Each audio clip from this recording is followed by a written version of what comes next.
Oke, tadi kita sudah membahas tentang tekanan hidrostatis. Sekarang kita beralih untuk membahas hukum Archimedes. Oke, hukum Archimedes berbunyi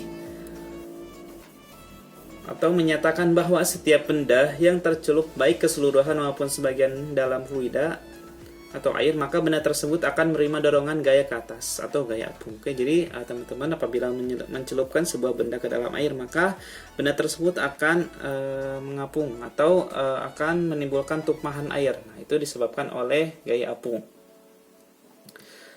Oke, untuk rumusnya, nah ini Archimedesnya sedang mandi ya teman-teman. Nah, dia menemukan rumus ini ketika dia sedang mandi. Nah, dia berkata Eureka, dan akhirnya terdapatlah rumus Fa gaya apung itu dipengaruhi oleh massa jenis benda atau ρ. Nah, ini lambangnya ρ dikali massa jenis dikali gravitasi dan juga dikali volume. Jadi gaya apung berbanding lurus dengan ρ GV, atau bisa disebutkan apabila gaya apung semakin besar maka massa jenis benda, gravitasi dan volumenya akan semakin besar juga. Oke, jadi berbanding lurus ya. Nah, contoh penerapannya dalam kehidupan sehari-hari. Nah, pertama ada kapal. Kenapa sih kapal bisa mengapung di atas permukaan laut? Nah, itu dikarenakan gaya apung dari kapal itu lebih besar dari gaya apung dari air, dan juga di dalam kapal itu terdapat volume yang besar. Nah, ini di bawah ini tuh, nah tersebut itu ruangan besar kosong. Nah, itu dimaksudkan untuk memperbesar volumenya gitu. Nah, jadi massa jenis kapal lebih besar atau lebih kecil daripada massa jenis air. Oke. Selanjutnya ada kapal selam. Nah, kapal selam kenapa bisa menyelam di dalam air? Nah, itu di dalam kapal selam terdapat alat atau cara di mana kapal tersebut bisa memasukkan dan mengeluarkan air sesuai hitungan matematika, sehingga menyesuaikan dengan gaya apung antara kapal selam dengan air gitu. Oke, nah itu hukum Archimedes dan penerapannya dalam kehidupan sehari-hari.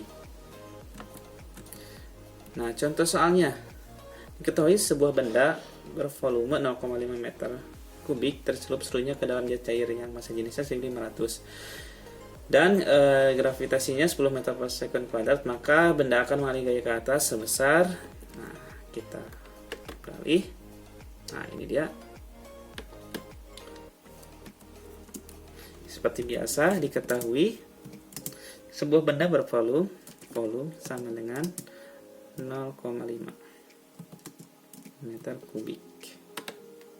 Kita tulis diketahuinya dulu seperti biasa. Selanjutnya tercelup seluruhnya ke dalam jet cair dengan massa jenis ρ, massa jenis. Oke, massa jenisnya 1500 kg meter per kubik.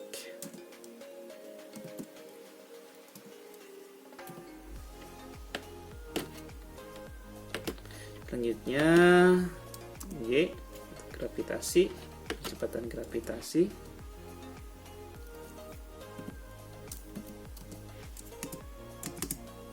G-nya sama dengan 10 ya. 10 meter per second kuadrat. Nah, kalau sudah gini, kita langsungkan aja Fa Archimedes ya. Fa A-nya gede.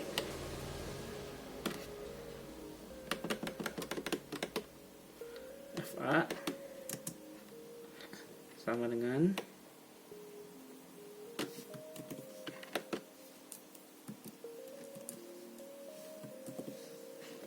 Fa sama dengan ρ GV. ρ dikali G kali V. Kita langsung masukkan saja ya. Nah, semuanya sudah diketahui. Nah, ini satu aja semuanya udah meter. Jadi kita gak usah ubah lagi. Kita langsung saja 1500 kali 0,5 dikali 10. Oke. Sama dengan, oke, buat saja dengan 0,5 kali 10 bagi 2 berarti 5 kali 1500 jadi 4500 Newton. Nah, ini jawabannya teman-teman. Jawabannya adalah B. Jawabannya B. Oke, itu untuk hukum Archimedes. Next, kita lanjut tekanan zat cair yang lainnya, yaitu tentang hukum Pascal. Nah, ini dia contoh penerapannya dalam kehidupan sehari-hari, yaitu ada pipa hidrolik. Nah, kita apabila ayah teman-teman atau ibu teman-teman sedang mencuci mobil, nah biasanya ada di setir mobil itu pipa hidrolik untuk mengangkat mobilnya. Jadi mencucinya itu lebih mudah. Bagaimana sih sistemnya atau bagaimana bisa cara kerja pipa hidrolik? Nah, itu berhubungan dengan hukum Pascal. Nah, ini dia contohnya.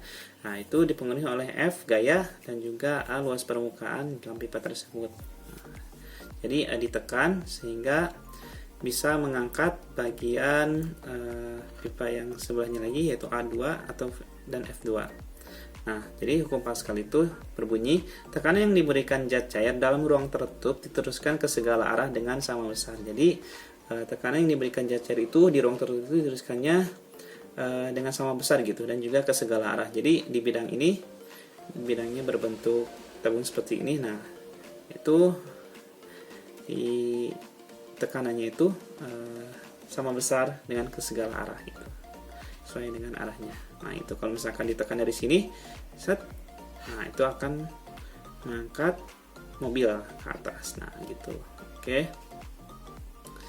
Nah, bisa dirumuskan F1 dibagi A1 sama dengan F2 per A2, di mana F1 itu adalah gaya pada penampang pertama. Ini gaya penampang pertama. Dan juga F2 itu gaya pada penampang kedua, dan juga luas permukaan bidang pertama.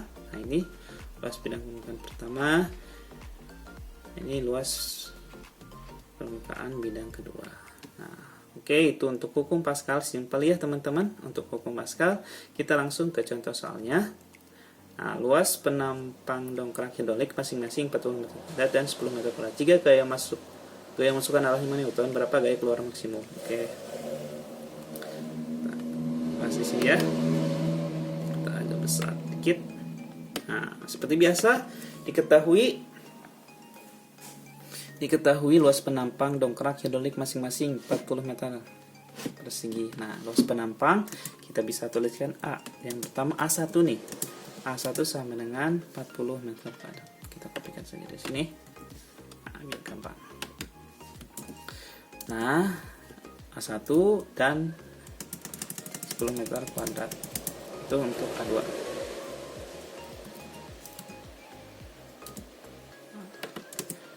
A2 nya itu 10 meter kuadrat. Oke, selanjutnya jika gaya masukkan nanti gaya masukkan F ya, F pertama sama dengan 5 Newton. N aja ya, 5 Newton. Nah, ini semuanya udah diketahui. A1, A2, F1 berarti yang ditanyakan yaitu F2. Nah, masukkan saja rumusnya. Nah, kita lihat rumusnya tadi. F1 per A1 ya teman-teman. F1 dibagi A1 sama dengan F2 dibagi A2. F1 nya 5 dibagi A1 nya 40 sama dengan F1. Oh, maaf teman-teman, ini F2. F2 nya yang dicari dibagi A2. A2 nya 10. Oke, setelah ini kita kali silang aja ya. Mungkin udah belajar di dalam matematika. Kali silang berarti 40 F2, 40 dikali F2 sama dengan 5 dikali 10.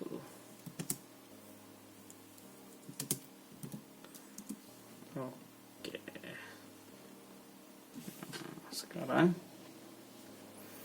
F2 sama dengan Ini mereka dikali silang F1 40, F2 90. Oke. F2 sama dengan 50 dibagi 40. Oke. 50 dibagi 40 sama dengan 5/4 atau 5 dibagi 4. Kita potret. Teman-teman bisa potret di catatannya masing-masing. 5 dibagi 4. Oke, 1,25.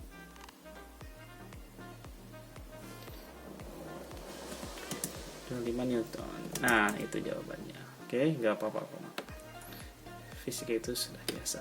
Nah, ini berhubung soalnya SI, jadi sudah jawabannya segini. Oke. Nah, itu untuk hukum Pascal serta contoh soalnya. Nah, begitu teman-teman untuk pembelajaran materi tekanan zat cair dan juga tekanan zat padat. Nah, oke. Karena ini di part 1 atau part 1, saya akan hanya menjelaskan tekanan zat padat dan tekanan zat cair. Jadi sampai jumpa di video selanjutnya, yaitu tekanan gas. Oke. Thank you. Terima kasih atas perhatiannya. Semoga video ini bermanfaat ya untuk teman-teman semua. Jangan lupa juga untuk subscribe apabila videonya bermanfaat dan berguna untuk teman-teman. Oke. Terima kasih atas waktunya. Wassalamualaikum warahmatullahi wabarakatuh.